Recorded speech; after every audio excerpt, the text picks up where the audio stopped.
Hello అండి, నమస్తే. నేను చూపిస్తుంది మల్బరీ మొక్క అండి.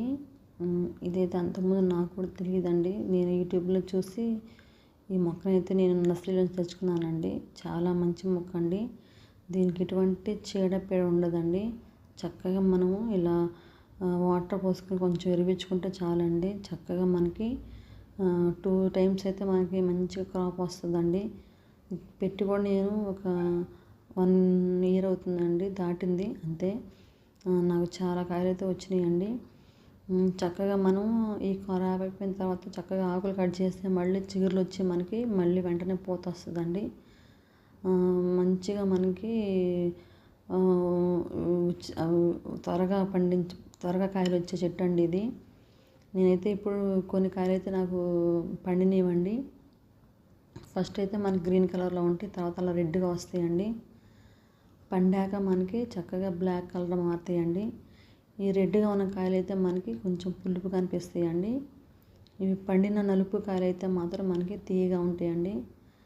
మంచి ఫ్రూట్ అండి ఇది. హెల్త్కి కూడా మంచిది ఇది. మొక్క వచ్చి 100 రూపీసే ఉంటుందండి. కొమ్మలతో కూడా బతుకుతుంది.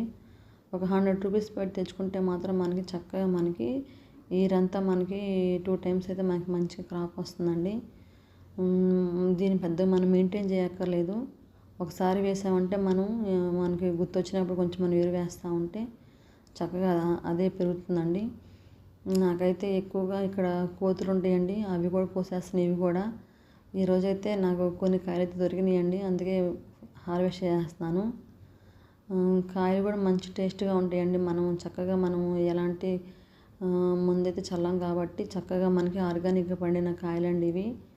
ఇదొకటి మనకి త్వరగా వచ్చేది కాయలు. మళ్ళీ మనకి ఫ్రూట్ ప్లాంట్లో బార్బడా చెర్రీ కూడా మనకి మంచిగా వస్తుందండి. అలాంటివి తెచ్చుకుంటే మనకంటూ ఒక ఫ్రూట్ చెట్టు ఉందనిపిస్తుందండి మనకు కూడా.